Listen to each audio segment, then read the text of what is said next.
Mass for example Pushpa వచ్చింది అనుకోండి, అది మాస్లా మనం భావిస్తున్నాం. అంటే ప్రతి మూవీకి రిజల్ట్ అనేది కంక్లూషన్ అనేది మాస్లా మనం భావించొద్దు.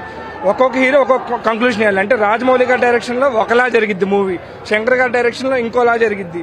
అంటే ఎండ్ ఆఫ్ ద డే ఏంటంటే ఇప్పుడు ప్రజలకి ఏదైతే యూటిలైజ్ అయిద్దో, ఏదైతే యూజ్ అయిద్దో అదొక మంచి కాన్సెప్ట్ తో మంచి మెసేజ్ తీసుకొచ్చాడు. అంటే ఒకటి మాత్రం ఫ్యాక్ట్ చెప్తున్నానండి, ఒక ఐపీఎస్ తలుచుకుంటే ఒక పెన్నుకున్న పవర్ ఏదైనా చేయగలిగిద్ది అనేది రామ్ చరణ్ చూపించడం జరిగింది. అంటే ఒక పెన్ ఎక్కడ మళ్ళీ ల్యాగ్ ఉండదు, పాయింట్ ఏముండదు, ఎక్కడ డైవర్ట్ ఉండదు, ఆన్ ద పాయింట్ ఉంటది స్టోరీ. ఎడ్యుకేటెడ్ అంటే దేనికైనా ఏదైనా చేయొచ్చు, సమర్థత ఉంది. Pen is a power, pen is a power అని చెప్పగల. ఫైనల్ గా ఏం చెప్పాడంటే ఓటు ఎవరైనా యూటిలైజ్ చేసుకోవాలి, చేసుకొని డబ్బులు మనం తిన్నా మనం తినకపోయినా ఎక్కడైతే న్యాయం జరిగిద్దో అక్కడ న్యాయం చేసుకోవాలి అని చెప్పి మెసేజ్ ఇచ్చాడు. మనం ఇక మూవీ గురించి ఏం చెప్పొద్దు, చెప్తే ఇప్పుడు అంత మంచిగా ఉండదు. ఎందుకంటే వాళ్ళు అంత ఖర్చు పెట్టుకొని చేసుకున్నారు కాబట్టి.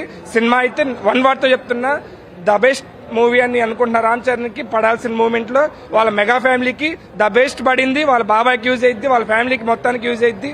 ద బెస్ట్ అని అనుకుంటున్నా. Congratulations to game changer movie. Flash back episode లో కొంచెం పవన్ కళ్యాణ్ ని చూసినట్టు ఫీల్ అయితే పక్కా వస్తుంది. ఎందుకంటే 2014, 2019 లో తను సఫర్ అయిన ప్రాబ్లం అది క్లియర్ గా అంటే కొంచెంగా మెన్షన్ చేశారు. క్లియర్ గా ఆ పాలిటిక్స్ కి ఎందుకు ఎంటర్ స్ట్రగుల్స్ ఏంటి అనేది చూపించారు. కానీ ఒక మంచి సీఎం అయితే ఎలా ఉంటుందో యాజ్ మనం పవన్ కళ్యాణ్ తీసుకోవచ్చు, అలానే బాగుంది. ఆయన ఎలా చేస్తున్నారో ద షిప్ సీజ్ అన్నాడు కదా, ద సీజ్ ఇక్కడ సూపర్ యాస్టీజ్ రిపీట్ చేశారు.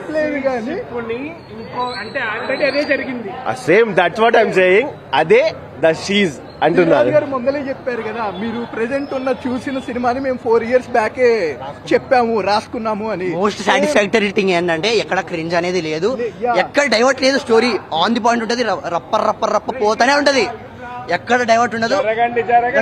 జరగండి సాంగ్ ఎందుకంత హైప్ ఇచ్చారు నాకు ఇప్పుడు అర్థమైంది. ఆ సెకండ్ హాఫ్ లో అది వచ్చే టైమింగ్ కి ఆ హై అనేది మెయింటైన్ చేసుకుంటే. నా జర్రగండి సాంగ్ ఎందుకు హైప్ ఇచ్చారు తమ్మని కూడా చెప్పాడు. ఆ సాంగ్ కి స్పెషల్ గా శంకర్ చెప్పాడని చెప్పేసి స్పెషల్ గా కంపోజ్ చేస్తానని చెప్పాడు. దానికోసం స్పెషల్ గా ఒక సెట్ వేసానని కూడా చెప్పాడు. ఆ సాంగ్ చూస్తే అన్ని మైండ్ ప్లోతుందన్న. అసలు థియేటర్ లో చూడాల్సిన ఎక్స్పీరియన్స్ మీరు రండి అన్న, మీరు చూడండి అంతే. ఎన్ని వేనమా అన్ని ఇరుకు. డీసెంట్ ఫిలిం, బాగుంది, పక్కా వాచబుల్ ఫిలిం.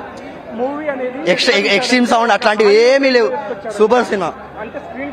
టికెట్ కోయ్ అన్నా మస్తు హాలీవుడ్ రేంజ్ లో కాదన్నా, మనకి కావాల్సిన రేంజ్ లో ఉంది. మే మచ్చారా ఏ మచ్చారా అన్నట్టే ఉంది. వద్దు ఎక్కువద్దు.